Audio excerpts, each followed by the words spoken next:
everyone, and welcome back. My name is Christian Howard, and I'm sitting here with AFL Specialist Joel Williams as we look to wrap up round 2 of the AFL and get stuck into a big round 3. Joel, how you going today, mate? Yeah, good mate. Good to be back after a reasonable round of footy last weekend. Yeah, well, speaking of being back, I'm glad management sort of gave us the all clear to return. We must not have been too bad with our mugs in front of the cameras, despite not getting the best bet home. Gold Coast at the line let us down a bit. Yes, a good bet beat. Yep, absolutely. But a good weekend overall, which is good. Yeah, well, we really have to make mention of the march you're having, affectionately labelled Mr. March in the office at the moment, pushing 60 units across both AFL and NBA for your service. It's been a great month. NBA is really ticking along, mate. Since the All-Star break, we've found some consistent momentum, which is good. And, NBA, AFL, it's a great time of year. Yeah, nice, mate. And I just wanted to make mention before we get started, you've normally got a laptop sitting in front of you during these sessions. What's happened to it? Where's it gone? Yeah, mate, the portable. She took a tumble on the weekend, unfortunately. I don't condone tilt, but we had our worst game of the round Saturday. It's the first game Saturday, Pies v Power, and then our best bet of the day, Jacob Hopper had 15 at half time and went down with an ankle. So the laptop took a little tumble, but to his credit, he came back on and got us the collect. So shout out to Jacob Hopper, who's out this week. And just while I'm on that, mate, I was spending some time on the laptop over the weekend. I found a little clip of you. Really, mate? Would you be able to? I think it's circa 2012. Some leg you got on you. Here we go. Let's have a look. What have you found?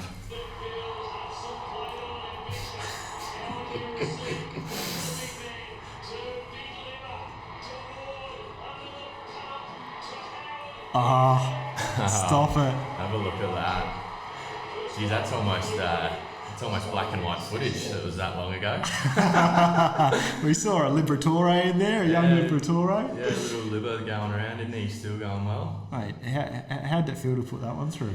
Look, I think we were down by a good 5 goals at that point. We weren't winning too many games that year. But look, it's always nice to kick it first. Did you win that game? I don't think we did. No. Okay. I think you'll find I had a pretty abominable win-loss record in my time at the Dogs. But no, it was good. It was a good journey.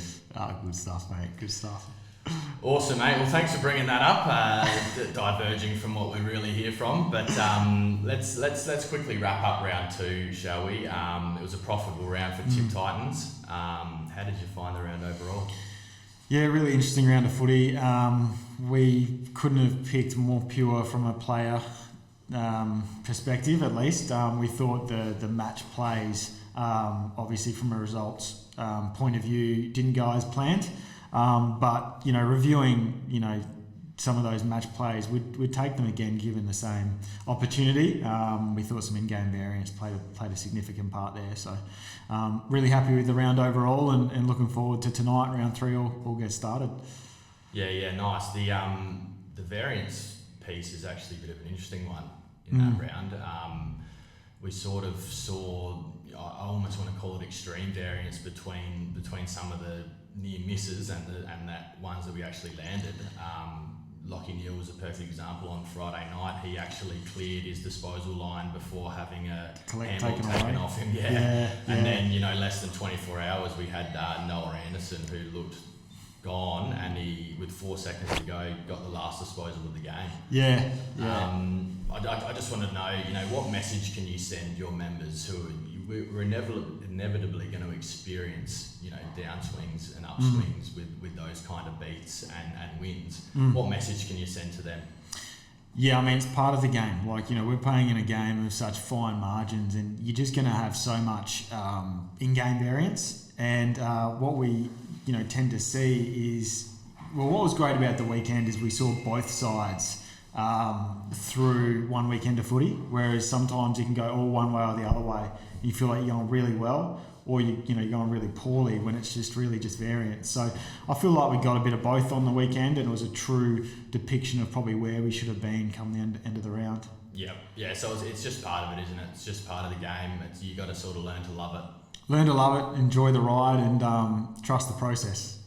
For sure. And off the back of that, let's talk about sort of the prop bets versus the match bets that you sort of just touched on.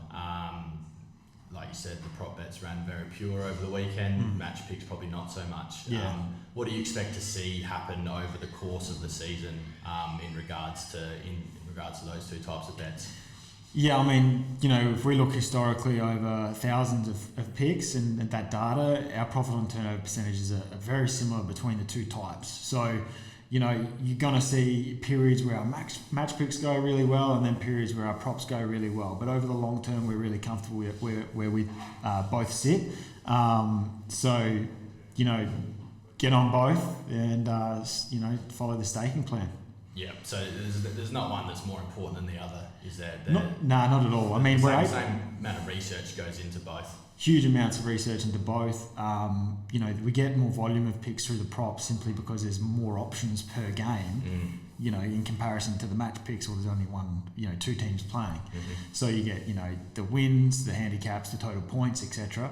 Whereas the props, you get all the goal scorers, all the players, all the disposals. So there's just a wider range of markets to pick the eyes out of, and that's going to just give you natural, more volume towards the props. But so same amount of work goes into both, and same amount of profitability long term. So. Yeah, nice. And what about when you're sort of reflecting on your picks, reflecting on the round, and you're looking at, say, a losing pick that perhaps something didn't happen in the game that the way you thought it would, a game plan or a tactic or something like that. I want to use Nick Dacos as an example. We sort of thought that he was going to get pretty heavily tagged. You were keen on his under disposal line. They sent Lockie Jones to him early. Probably didn't have the effect that we thought he was going to have, and then his class sort of shone through after that. But how do you reflect on those kind of picks? Yeah, I mean, 27.5 disposals for Nick Dacos, and we got a bit of intel during the week from the press conferences, etc. And we're really confident that Paul are going to put some attention into him. So that, to a young player and a 27.5 line, screams as a big opportunity for us. We saw Lockie Jones was the wrong player, I thought, to go to him because he doesn't have enough offensive impact for Nick Dacos to pay respect to. And Nick Dacos paid zero respect at all to Lockie Jones. And then, Hinkley dropped the tag and that didn't help them either. So I thought it was a poorly executed tag. And then we probably found out how good Nick Dacos is at finding the footy. He's a special player, and we'll definitely proceed with more caution with him long term when receiving some attention. I heard Daisy Thomas during the week say he's the best player in the competition at the moment. Is that an overreaction? Well, I'll tell you what, some of those goals he kicked as well. I mean, special player, and he gets a lot of touches, but he's not a seagull. He's a high quality user, and could be the best young player we've seen in some time. Nice, mate. And great to recap round two, but the cornerstone of this segment is really about the followers, and we've asked our community to send in a few questions. And I tell you what, this week there have been some rippers. Good. So we're going to abolish the 3-word sort of answer segment that I forced you into last week, because we want to get your thoughts on these. Great. So we'll start off with this one. How much of the early season tipping relies on previous season analysis versus pre-season analysis? Yeah, it's a good question. To dive into what we look at pre-season, we don't take form and results too much into any consideration with pre-season. It's more to get a read on change of game plans from coaches, and also positional changes from players, and also getting a bit of a look at the new players that have come across from other clubs or been drafted, etc. So those are the main things we're looking to get reads from in pre-season. Form lines, etc. we can't take into too much consideration because they don't have any impact, as we've seen already again to start this season. And what about player props and match picks? Do you find one to be easier than the other when you're compiling your data and looking to send out a tip? It honestly varies week to week. The different opportunities that come up, we're stunned sometimes. Sometimes say we'll assess markets on a Monday for the following round ahead, and we'll be stoked with the opportunities ahead for that round, or we'll be surprised how tight the markets are, and then we're looking for opportunities and things to change throughout the week. So it really just depends, what presents to us in the market, and some weeks we find the props, there's more spots in the props, and some weeks we find our best players are in the match pick side. So varies week to week, mate. Yeah. And the Lions, do you think they can contend this season? And do you think that this year is the last year that they can contend? Is the window closing?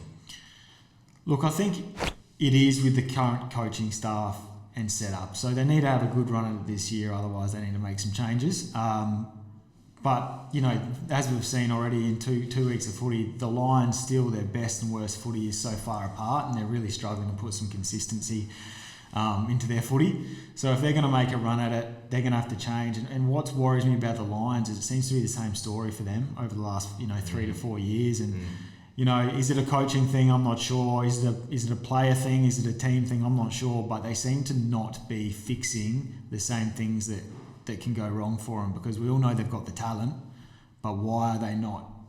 Why don't they have a system that seems to be consistent and stands up against the best teams week after week? Yeah, it's an interesting one. They're, like you said, they seem to be up there. They've been up there for a few years now. They just don't seem to have that killer blow, do they? No, not against the very best. Yeah. All right, mate. I want to rip through some round 3 specific questions now. Feel free to dive into these as much as you want. But let's start off with, we had a fair few Geelong-related questions sent in this week. We might have a few nervous Cats supporters, or maybe we've just got a few sharp punters that are expecting, a big rebound from the reigning premiers after an 0-2 start. But we want to know, is the -16.5 for the Geelong Cats this weekend the bet of the decade? And we from a follower? That's from a follower, yeah. And we also want to know, do you foresee at least a 10-goal victory? 2 separate questions from a couple of our followers. Wow. Look, with the Cats, I think this could be a genuine premiership hangover. They worked for a bulk period of time for that premiership last year. They're an ageing list.